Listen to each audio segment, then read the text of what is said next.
All right. Good afternoon. It's a great day here in the Pacific Northwest. And I can't wait to introduce our first guest to what this is going to be our first episode. We're going to kick off our monthly interview series.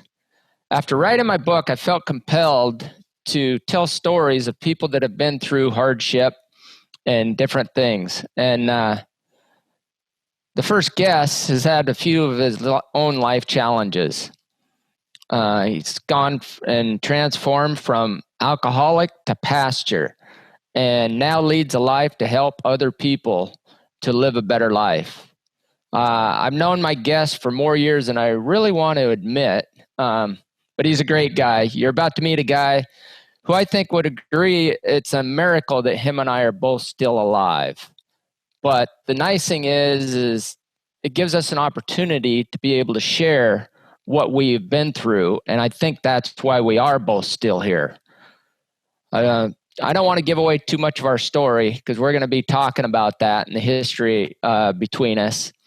And I'm humbled to introduce a man who's become a model of what it means to overcome obstacles and build a life of wealth and fulfillment.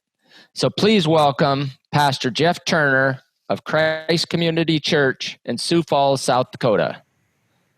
Welcome, Jeff. Hey, thanks, Kelly. Thanks for being with me. How's it going? Going well. Good. Nice and hot out here in South Dakota. Is it? What's the temperature out there right now? About 90 degrees or so, and we get pretty humid out here, so it's really humid as well. Well, let's take a walk down memory lane, Jeff. Are you ready for that? You bet. You good with that? Yeah. Okay. So we've known each other for quite a while. We met in high school, although we didn't hang out a lot in high school, right? Mm-mm. So no, we didn't. High school, we wrestled together? Yeah, we wrestled together. Usually showed up at some of the same parties together. Yeah. But yeah, we had a couple mutual friends, but you and I never really hung out all that much, but we had a lot of mutual friends. So we didn't hang out much, but we partied together. So what type of student were you? I mean, myself, I had to negotiate my way out of high school, and I wasn't a very good student. Yeah. But how about yourself? I was very much an underachiever. I should have done a whole lot better than I did. I was like a C, mid C average. Yeah. So did you get in any trouble in high school? I know, I was in trouble all the time. Mm-hmm. How about yourself? Did you ever get in any trouble in high school? I did. Unfortunately, I got my junior year, I think I got a minor in possession. Okay. And then my senior year, I got a DWI on my 18th birthday, my senior year. Oh, well, good birthday present, huh? Yeah. It was, oh man, it's one of those things where that happened and you go, how am I ever going to survive this? Yeah. And it was, at the moment, it was horrible. It was a horrible, 18th birthday and been drinking all day and get the DWI on my 18th birthday. Was that when you ran into one of our friends' houses? I did. That's exactly okay. What happened. Yeah, hit his house. Yep. Hit his house. Okay. Yeah. Well, by the time I was 18, I had been in 2 car accidents and a motorcycle accident, so we weren't too far off from each other, were we? No, not at all. No. So, remind me how you ended up in Southern California.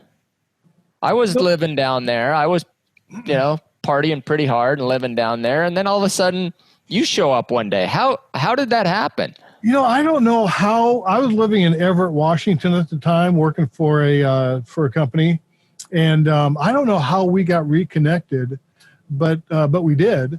And I came down for vacation. You must have invited me, or I don't know how, but I came down for vacation. Had a great time partying, and I thought, I want to transfer down here. So I transferred down to Southern California and moved in with you and Tim. And the rest is history after that. So what were you? You were 21 then? 22? So that would have been 88. I was like 22 or 23. 22, 23. Okay. So at 18, you got your first DUI. Now you're 22 and you're moving down to Southern California. Yeah. Yeah. Did you know you had a problem with alcohol back then? When did you first realize that or understand that you did? I think, I think I had inklings that I had a problem because that DWI on my 18th birthday. That wasn't the first one. I got two more after that. Oh, you did? Yeah, I was 21 and then 22, but I got out of both of those. They got them down to, they were negligent driving or whatever. So did you get those up here in Washington as well? I did. Yeah, I did. Okay. Yeah. Yep. Yeah. And then, I think I kind of thought I had a problem, but it wasn't until we were living in California and man, we were, oh, you were seeing a mirror of yourself. Oh, how we survived living down there, I'll never know.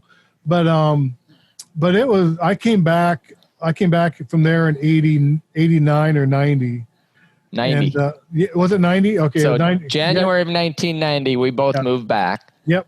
So when you're living in California, you didn't really think you had a problem, or I didn't want to accept you had a problem, or I certainly wasn't ready to accept I had a problem. But it wasn't long after I moved back, a few months after I moved back, and I'm just like, life is not working. It's not working. This is not working for me. Living the way I'm living is just not working for me. And not long after, a few months after we got back, I went into a 30-day treatment center. Not long after we got back. Oh, you did? Okay, because we moved back in January of 1990. Yeah, and it must have been about March, April, May, something like that. Okay. I went to treatment somewhere in there, March, April, or May. Okay. Yeah. So we moved back. Because you moved back to Olympia area, right? Yes. Yeah. Yeah. Because I moved back up to Skagit County. You moved back there, and we kind of lost contact for a little while. Yeah, we did. Yeah, we didn't really keep in touch after that. Yeah, I think we've seen enough of each other down in California. we both figured we survived. We better get away from each other, right? Probably so. Yeah. Yeah. It's amazing the transformations you go through. Yeah. So I ended up sobering up that May. Okay. So you went into a rehab facility, you said, in March of that year? Yeah, somewhere in March, April, or May, and then did my 30 days in there, and I got out. And so was there something that made you go, wait a minute, I need to really step back. I need to go check myself in. I need, for me, it was I had 2 DUIs as well. I had one in Southern California, and then when I moved back here to Washington, I got one. Mm-hmm. I ended up getting out of that one, but for me, the last weekend I drank, I mean, it's like it happened yesterday. Yeah. I got drunk Friday night. I went out with a bunch of friends. I ended up driving back to where we were staying, and I ended up doing some donuts in the road, and I think the cops liked it better than I did because they sat there and watched me. They hauled me to jail. It took me 3 days to realize what had happened because I had a hangover for 3 days. Okay. When I woke up, I said, I'm never drinking again. Yeah.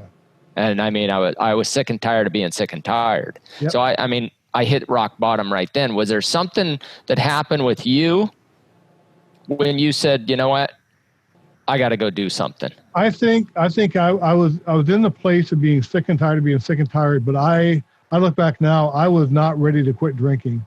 You weren't? No, because I got out of treatment, and I was drinking 2 weeks after I got out of treatment. I was drinking again. Oh, wow. Yeah. Okay. And then I drank for a whole nother year until I finally got sober in May of 91. Okay. And what changed there? What really spurred you there to say, okay, now it's really time? I think, I was near suicidal at that time. Okay. I was, life was not working in any way, shape, or form. I was sick and tired of being sick and tired. Sick and tired of being broke. I was sick and tired of just life just not working. Yeah. And I knew something was gonna have to change, or I was either gonna die of alcoholism or I was gonna take my own life. I mean, something bad was gonna happen. And what, you're 25 then when? Yeah, I was 25. Yep. Okay. Yeah. I heard you say once, there's nothing good living inside of me right now. Hmm. What was going on when you said that? that was that place of hitting bottom. And let's see, I got sober in May of 91, about probably June of 91. I had a sponsor who's working with me, and I called him and told him I felt like drinking. I was ready, and I was only sober a month or so. Said I felt like drinking. He said, "Shut up, quit your whining, get to a meeting, and I'll see you in an hour." So I went to this meeting. I got there before he did, and I sat in this meeting, and I broke down in that meeting, and I was like, I am a no good. I'm a lying, thieving, no good piece of crap, and there is nothing good that lives in me right now, and I'm sick and tired of being sick and tired. And that was the first time I had ever just said, "This is me. This is who I really am, but I don't like who I really am." Mm-hmm. And then that was that hitting bottom, or that moment of surrender, where I'm just like, I'm just done. I'm just done with this. And I had no clue where it went from there, where it would go from there. Right. But I just knew that at that point I was sick and tired of being sick and tired, and I was done. So where did it go from there? Can you give us a little journey of what you went through there? Yeah, I had my sponsor, John, and John, who's still my sponsor today after 29 years. And he, John had some rules, and some of the rules was, number one, there was no relationship for a year. He said, I won't say it the way he said it, but he said garbage attracts garbage. And that's not the way he said it. That's why we lost contact. Yeah. You didn't know I'd sobered up. Yeah, he said no relationship for a year. He said, you are enough trouble. I don't need you dragging in a woman that has the same problems you have, because you're going to attract who you are. Mm-hmm. So there was that. There was he said, no griping and moaning. You do what I tell you to do when I tell you to do it, or get out. And then there were some other, he said, we will work the 12 steps. We're going to work the 12 steps. So that began that process. And that's where you ask yourself, am I willing to do whatever it takes? Because the hitting bottom is one part, but then the other part that goes with it is, am I willing to do whatever it takes? And not when it's easy. Anyone can get sober, or anyone can make changes when it's easy. Mm-hmm. But it's that when it's not easy. Are you willing to do whatever it takes when it's not easy? And that's where that change, that hitting, you have that surrender, that hitting bottom, and then I'm ready. I'm ready to do whatever it takes. And that was what John asked us. Are you willing? Uh-huh. Are you willing? And so if you're not willing, then you're just wasting your time. What are some things that you felt you had to do, that you had to be willing to do in order to stay sober? Well, first of all, just to follow John. I mean, whatever John mm-hmm. said went, and I needed to go to meetings. So I went to meetings. I needed to read the big book, so I read the big book. I needed to make changes. Quit doing the things I used to do and start doing other things that I needed to do. Mm-hmm. So you've been sober for what, 29 years now? Yeah. May was 29 years. And you had a relapse the first you had a relapse, and then from there forward, it's been 29 years since. Yep. Okay. Yep. Did you ever have any moments after that where it's like, oh my God, what am I doing? How am I going to get through this? Yeah, I did. And in fact, it's, I call it keeping the back door there, because, when you're making changes, you're going, okay, this new life, I don't know if this is going to work out. This is my thinking. I don't know if this is going to work out or not. So I'm going to keep the old life close by, because I know that. I mean, it was hell and it was a terrible life, but it was all I knew. Yeah. And, there's a great story in the Old Testament where the children of Israel are leaving the promised land, or they're going to the promised land. They're leaving slavery in Egypt. They're going to the promised land. And they get just a couple days out from Egypt, and they start whining and crying, going, it's hot. There's no food out here. And they say, can't we go back to Egypt? Well, Egypt was slavery. Yeah. But it was all they knew. But they were whining and crying when they were in slavery. Now they're out of slavery, but they're whining and crying because they're going someplace different. And the problem is someplace different. And that's exactly how I felt, was I was going to someplace that's different. And I was like, how am I going to get there? How is this feels uncomfortable. This is new. But so I kept the old life kind of close by. But then as I kept doing what I was doing, I was living my way away from the old life. And then pretty soon, I can't tell you when, but pretty soon there came a day where I was like, you know what? I don't want anything to do with the old life. I want to keep moving forward. Yeah. Yeah. But to answer your question, there were absolutely days where I'm like, this is uncomfortable. I don't like this. Let's go back to what we know. One time we were talking and you talked about looking for the exit signs. Yeah. Well, that was one of the things, John was a Christian, and I wanted nothing to do with God. Me and God had been on the outs for a long time, and I wanted nothing to do with God. I was pretty angry with him and pretty kind of fed up with him. But I knew that John was sober, and I knew that John had some things that I needed in my life. And I knew he went to church. So one day I asked him, can I go to church? And he said, I think he was as shocked that I asked that I was that I asked. And so I went to church with him, and we walk into church, and I'm going, okay, I haven't been in church since I was a little boy. I don't know.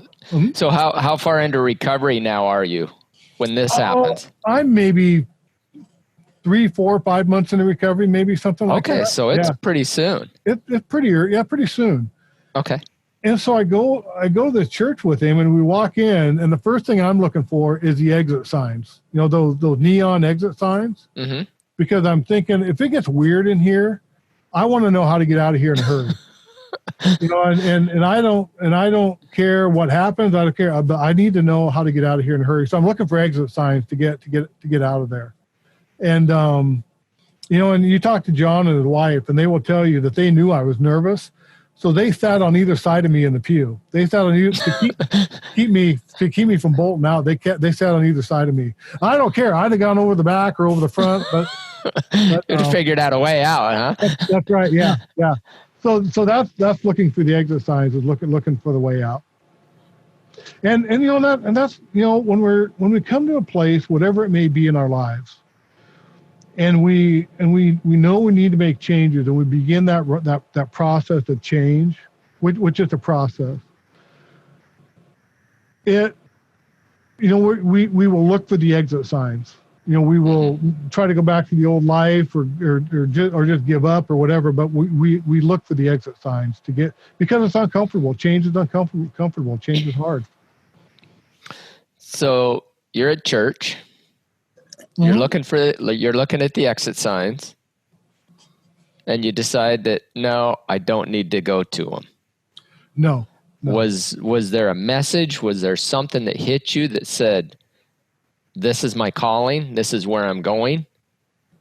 That's a great question. I don't, all I know is that I heard things I needed to hear, and I kept, and the people, my home church was fantastic. I walked in, I've got an earring, I'm wearing an earring. I got long hair, looks, the 80s mullet going on. Same thing I had when I moved back from California. Yeah. And I just,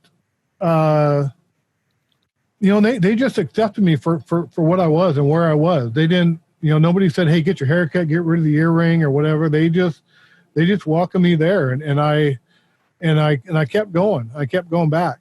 And I think, in fact, I can tell you this. John and I would go to a meeting every Saturday night. There was an 8:00 AA meeting we would go to. And then afterward we would meet and we'd have long conversations about things I was struggling with, things I was dealing with, making changes in my life. And then I would go to church on Sunday morning, and I'm not kidding you, every Sunday morning the pastor at that time was preaching on whatever I was struggling with and was talking to John. I swore John was calling the pastor on Saturday night, telling him what to say Sunday morning because I need to hear it. Wow. And that kept me coming back. So when did you decide to get into ministry then? Well, it was probably 6 or 7 months after going to the church, maybe not even that long. So the first part of my surrender was surrendering to the fact that I'm an alcoholic and that I've got to make changes. My second surrender was the surrender to Christ. And at some point in time, Christ spoke to me and I came to faith in Christ. And then it was, I don't know, maybe a year after that, people began seeing things in my life, and they began saying, you know what, we think you have the gift of pastoral ministry. And I'm going, I just want to get sober. I just want to get my life together. I don't care about pastoring a church. I've got no, but God has a sense of humor. When you were younger, did your family go to church? No, you didn't. Okay. Sometimes I would go to Sunday school, or I'd go to Sunday school or go to vacation Bible school a little bit. But my family wasn't. My grandmother, my dad's mom, she passed away here a couple of years ago. She went to church and she would take me and my sisters once in a while, but we were not a church going family at all. And okay. No, not at all. Okay. So then you're getting the message, you're coming in, it's resonating with you every time. So then moving forward, tell us the path you took. There were people around me that are near and dear to my heart, even still today, because they saw things in me that I didn't see in myself at the time. And they took me under their wing. They encouraged me. They helped me to understand what was going on in me. I was a mess. I was just a huge mess. But things began happening, and I began getting opportunity to maybe work with the youth or do some teaching, and things. Exercising the gifts that I had. And people began training me and teaching me how to do that. And then finally one day someone said, have you thought about going to Bible college? And I thought, I had no clue how this worked, what happened, how to do any of this. So in 1994, we have our 10-year reunion. Mm-hmm. And we go, and it was at the Country Club in Burlington. Yeah. And, I was a moron in high school. I mean, I was a class clown. I was always doing stupid stuff, saying stupid stuff, hitting houses with my car. And good thing we didn't hang out in high school. Good chance we both we never would have made it to Southern California. Yeah. But I was able to go to this class reunion, and I was leaving. This was in June. And I was leaving in August to go to Bible college in North Dakota. And so I get to this reunion, and everyone's like, "Oh, Turner's here! Turner's here! The party can start." And I'm like, "Guys, I'm 3 years sober by now. Guys, I'm sober. Don't drink anymore." And they were like, "What?" They were probably disappointed, huh? They were, yeah, they were. To find out you and I both had sobered up by then. Yeah. And so then they found out I was going to Bible college. And then I got up, and I remember they wanted to have an opening prayer right before the meal. And someone asked me to do it. And so I do. Probably me. I do this opening prayer, and everyone's going, "What in the world is going on with you?" And it was that moment of redemption from being what I was in high school, just totally screwed up in every way, and having an opportunity for people to see me in a whole different way. And that was the work that God had done to me in those 3 years. And it was awesome to be able to walk in there and say, here's a new person. This is not the person that you knew in high school. This is the new person who's here. So yeah, that was an awesome thing to be able to have happen. Yeah, a lot of growth there. There was, yeah. That's the thing is so many people are afraid to look in the mirror and accept their faults and change them. Yeah. You and I, talking about earlier living in Southern California. Mm-hmm. I mean, look at our old roommate. Yeah. Yeah. Unfortunately, for every one that makes it, or everyone that gets their life turned around, there's a lot who don't. A lot who don't. And for those on here, we had a roommate when we lived back in Southern California that he passed away in December at 50 years old from alcoholism. So thank God we were able to make it. High five to us. Yes. Right? Yeah. So as you're going through this, you get to Bible college and you're studying and stuff for that. Did you ever have to look back and figure out, how did I become an alcoholic? Why did this path take me there, and now where I'm going? Yeah. I there's a lot that goes into it. My belief is that part of it is hereditary, but part of it is also if we have trauma in our lives, or we have some social things that happen in our lives, or we have a low self-esteem of ourselves, that plays into it as well. And I can tell you, I can remember the first drink I ever took. I was at an 8th grade dance down in just outside of Olympia, Washington, and a group of us were passing around a pint of Southern Comfort, and I don't know if they liked it, but I took that first drink of that, and I look back now, that's like 40 years ago, and I was screwed from You're the moment dating yourself. Yeah. Oh yeah. Yeah. And I was screwed from that moment on. I look back now. I was in trouble then. I just didn't know it, because I took that first drink and I liked it. I mean, I immediately liked it. It's funny you say that, because the same thing happened with me. I remember when I took my first drink, and it was the same thing. And I knew from that point forward I was an alcoholic. Yeah. Because it was in my family. Yeah. And I was told my whole life it was in my family. Yeah. So was there any alcoholism in your family? Oh yeah. We had a lot of alcoholics. Alcohol flowed freely in the whole family. Yeah. So you said, you talked about trauma or something. Was there some traumatic stuff that happened that made you turn to it?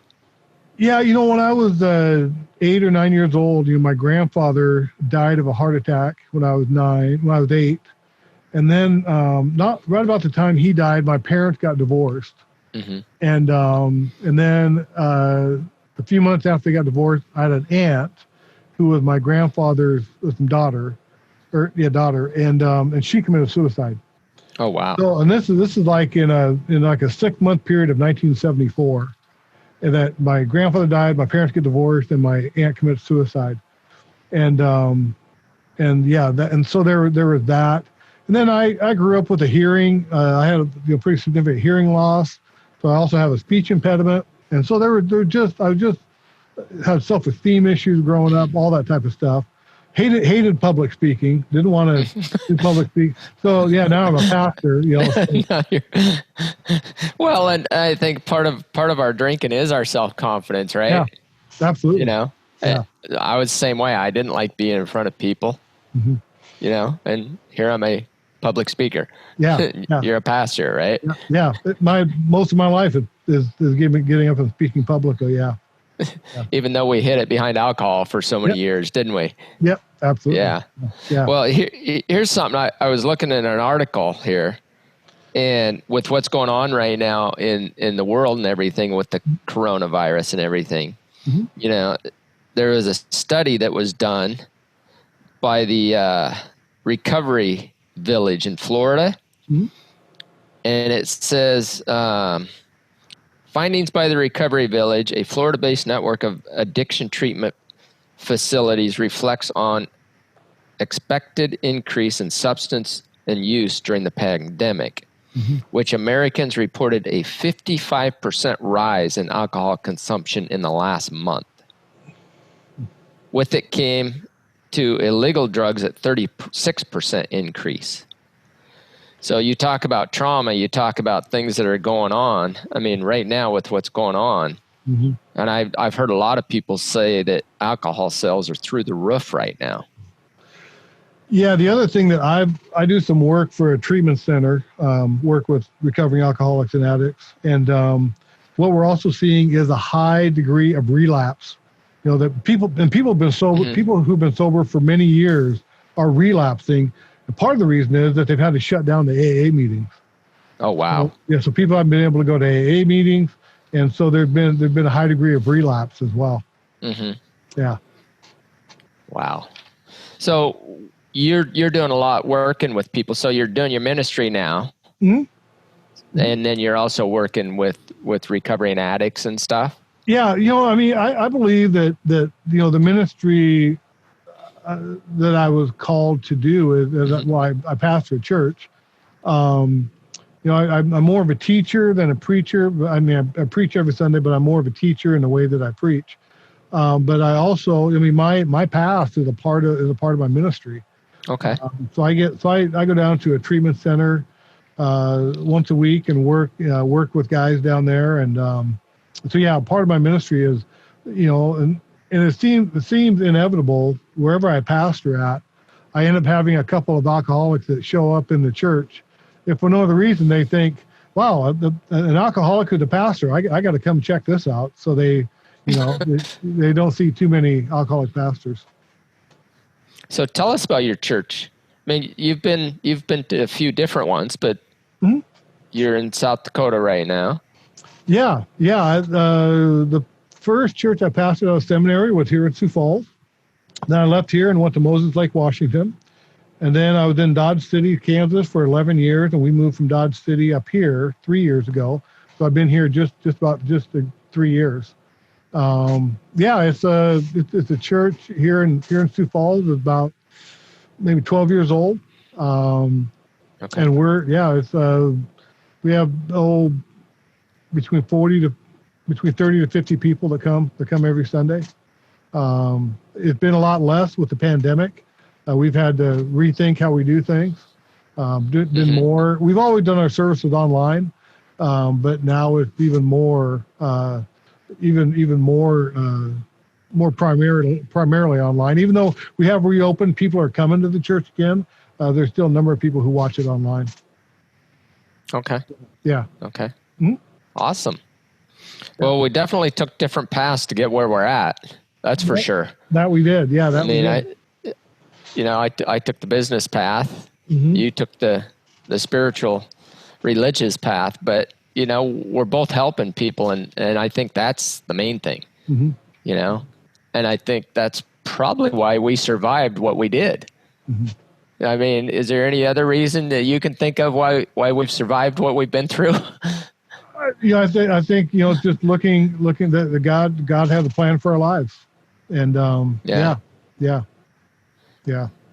So when's your book coming out? You got my book. I wrote it, and to talk about my path of what I've went through. Yeah, I mentioned John to you. John had been on me for years to write a book. In fact, he just sent me an email the other day, or something on Facebook, I think, saying, "When's the book gonna?" In fact, I sent him an invite to this, and he asked me when are you gonna? When's the book coming out? When are you writing your book? So I don't know. Yeah. You're not sure yet, huh? Not sure yet. Yeah, but I find myself thinking a little more about it now than I have. Yeah. Okay. So what all is Jeff up to today? So. What's that? I said, what all is Jeff up to today? As far as what? As far as helping with recovery, church. Well, I am, like I said, I go down to the treatment center. I've got, the church here. We have church services every Sunday. We're not doing our any midweek type stuff, but we're not meeting in a midweek sense. It's just because of the pandemic going on. It has really slowed ministry-wise from a pastor. And it probably is challenging for a pastor right now, just because we can't get together like we used to. So we have a meeting on Zoom that we meet on Zoom every Thursday and have a time of prayer and just a time for people to connect, whoever wanted to join the Zoom meeting. Has your church opened back up? Have you been able to get back into it? Yeah. We opened May 3rd. We reopened May 3rd. Okay. And so we've had anywhere from 10 to 30 people who've been here. Then we have another 20 or 30 that show up online as well and just watch it online. We have it on YouTube every Sunday. Yeah. Okay. So awesome. I've done police chaplaincy. I've been a police chaplain in the past, not here in Sioux Falls right now, but in places I've been at. I've been a police chaplain. So I've worked, which is basically a pastor for the police officers. I've done that as well. Mm-hmm. So yeah, do a little bit of. Then I've got my two teenage kids. I got a 17-year-old and 18-year-old that are growing up, and my wife as well. We've been married 25 years. So yeah, it's she's put up with you for 25 years? We were talking about that the other day. Yeah. In fact, we were talking to my mom. My mom said the same thing. So, yeah. So you talked a lot about your sponsor. Mm-hmm. Okay. What's the difference between a sponsor, a mentor, and leaders? I would say there's not a whole lot of difference. Okay. John, one of the things that I think we struggle with when we're making changes in our lives is that we want to get to the end. We want to get to the promised land, if you will. We want to get to where, and one of the things that we don't do is we don't enjoy the process. And I was the same way early on, and then there came a time where I began to enjoy the process. And the process was going to meetings all the time. The process was learning how to be honest. The process was doing the things to change my life that I needed to do. Like one of the things John taught me how to do, he taught me how to pray, because I wanted nothing to do with God. So I commuted every day from Olympia up to Seattle every day on I-5. And I commuted by myself. So John said, he was teaching me how to practice that God was with me no matter where I went. So when I got in my car, I had a 1989 Geo Metro that I drove every day. That little blue one? No, it was a gray. That one, I lost that one. This was a gray one. I can't believe you remember that though. But he told me to get in and to reach over to buckle the passenger seatbelt before I buckled my own. And that was a reminder every day that God was with me wherever I was going. So those were things those were ways that John mentored me, or John sponsored me in helping me to work on changing my life. And and then there were times where he called me out on stuff. I'd be doing stuff that I clearly I wasn't supposed to be doing, and he'd put a boot in my butt and say, what are you doing? Why are you doing this? What So I would say there's not much of a difference between a sponsor, a mentor, and a leader. coach, a leader or a coach. Yeah. So are you sponsor for people? I do. I will ask guys. I will tell guys that I'm willing to sponsor them. I've got, I'll be careful how I say this. I think the way that I was brought up in AA with John was there are times you need to have a boot in your ear. Mm-hmm. And not everyone wants to have that these days.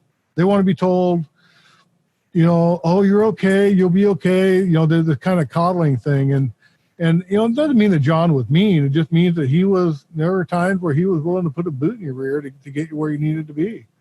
And not everyone wants that. So I have guys that will ask me to sponsor them. I will.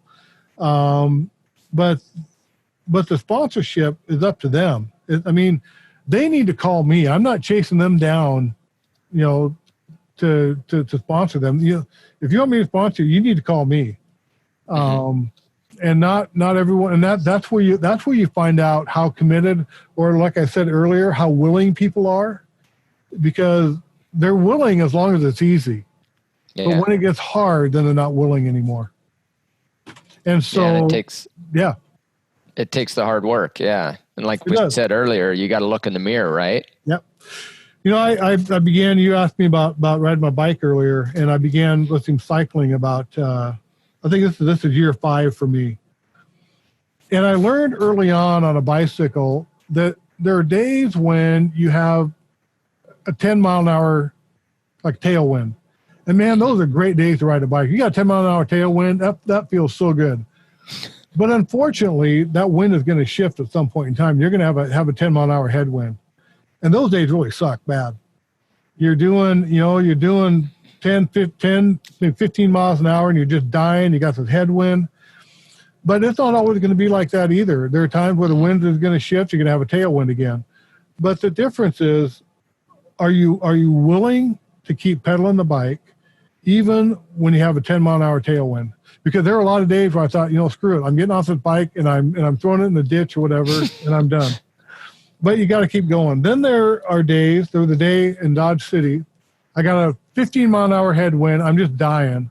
I'm out in the middle of nowhere in Kansas, and I've got half a dozen turkey vultures that are circling overhead. They're just waiting for you to drop, aren't they? Yeah. They're like, man, we got lunch. If this guy falls over, we got lunch. And there are days when you got a 15 mile an hour headwind and you feel like the turkey vultures are circling overhead. And what are you going to do? And you have to make that determination. I'm going to keep going no matter what. Because you're not always going to have the vultures overhead, and you're not always going to have the headwind. It's going to switch. And, and once you get past all that, the light at the end of the tunnel is so much brighter, isn't it? Yeah, it is. Yeah. Yeah. Then you have that sense of accomplishment because you got through it. Yeah. Yeah. So, yeah. This has been awesome, Jeff. I appreciate you opening up and share. Is there any other good little nuggets you can throw at us? Oh man. I think just the main thing is that when we talk about this moment of surrender, which is kind of like what the theme of this is that until you're ready, and it takes what it takes for everyone. But until you're really ready to make the significant changes in your life, whatever it may be financial, it may be alcohol, it may be whatever it is, maybe losing weight or whatever it is. But it's not until you get sick and tired of the circumstances that you're going to be willing to make the changes you need to make. With what I talked about earlier in that article, the alcohol consumption and everything being up, where would you recommend people turn to right now?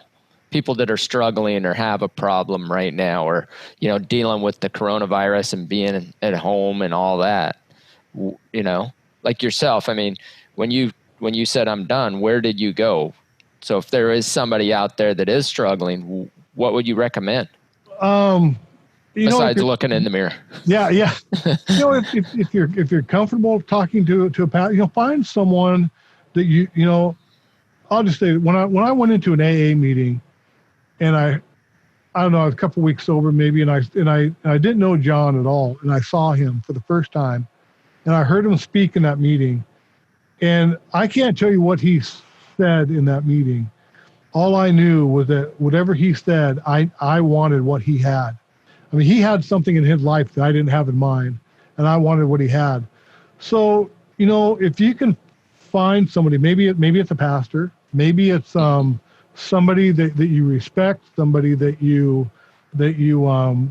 they have qualities in their life that you want, and you're comfortable in speaking to them. I mean, you need to reach out. I think part of the problem that we have today is that people are just, they want to put up the front that everything is okay. Mm-hmm. And I'll tell you what, I put up the front for a long time that everything was okay. I go back and talk to people now about what I was like years ago, and they go, dude, we knew you weren't okay. So, so you may think you're okay, yeah, and you may think everyone thinks you're okay, but if you get honest with them, they know you're not okay. Yeah. So you need to be willing to reach out to whoever you think might be able to help you. Well, and that's a thing too, is, like I say, we took way different paths, but last Sunday, we had a celebration of life for my mentor. Okay. And, he took me under his wing when I was 24 years old and helped me in life and business. Yeah. And the thing is, especially for like you and I who've been through it, we're willing to help people. We're willing to share our struggles, what we've been through. It's just, like you say, it's a willingness of people coming up to us and say, hey, can you help me? Yeah. Right? Yeah. Yeah. Because I truly believe you and I were put on this planet to do what we're doing. Yeah. Yeah. This wasn't my plan. I can tell you that. Even 29 years ago, I just wanted to get sober. All I wanted was to get sober. I did not want to pastor a church. I did not want to go through the things I've gone through in ministry. I did not want to go do the things I've had to do. But I just wanted to get sober. But so if there's anyone here watching or anyone watching live or who'll be watching this recorded later on, if there's something, give me a call. You can find me on Facebook. You can find me, my church on the internet. You Google Christ Community Church Sioux Falls, you'll find me. I'll be glad to help and talk with anyone. Perfect. Thanks, Jeff. Appreciate that. So next month, I'll be interviewing Whitney Stewart with an episode entitled From Entrapment to Empowered, Conquering the Confines of Grief to Experience Life's Full Potential. Whitney started her journey of grief at the age of 9 when her dad was killed in a car accident. Danny Richland was her dad. He was a close personal friend of mine. Whitney was 9 years old. Whitney has a lot to say about the experience of grief and will ask us to consider whether to allow grief to stop us in our tracks or move us through to the state of empowerment. I know our guests will also be interested in how Whitney uses her professionalism as a clinical dietitian nutritionist, certified diabetic educator, and award-winning Whole30 coach to help others embrace healthier lifestyles. Whitney's been seen on ABC, NBC, and Business Insider media segments, so it's quite possible that some people might recognize her. I'm really excited to have Whitney as our next guest. We'll be sending you an invite after this, and then we'll also be advertising it on my Facebook page. So we'll open it up for Q&A. You good with that? Yeah, sure, absolutely. Yeah, if anybody has any questions, down at the bottom you'll see a little chat forum or Q&A. Here's one, Jeff. What's that? Okay. So when you relapsed, how long did it take you to realize, and what were the struggles you went through at that point? I relapsed I went to treatment in 89, lasted 2 weeks. And when I got out, after I got out, I stayed sober for 2 weeks. I went back drinking again for a whole nother year. Oh, wow. It was a whole nother year. I went back out. Yeah, I went back out again. And I hit a whole new bottom. Which, I've been doing this long enough. I've seen plenty, and we mentioned our former roommate down in California. I've seen many, many people who relapse and never have a chance to get sober again because they died before they do. And that could have easily been me. I went back out and I was drinking. When I quit, I was drinking pretty much a case of beer a day when I finally quit. Yeah, a little bit more than me, not much. Yeah. Yeah. So not everyone gets another chance. Again, I want to thank you for being here, Jeff. I truly appreciate it. No, thanks for opening it up and sharing. And don't forget, next month with Whitney Stewart. Thanks, everyone, for being here. Thanks, Jeff. Yep, you bet.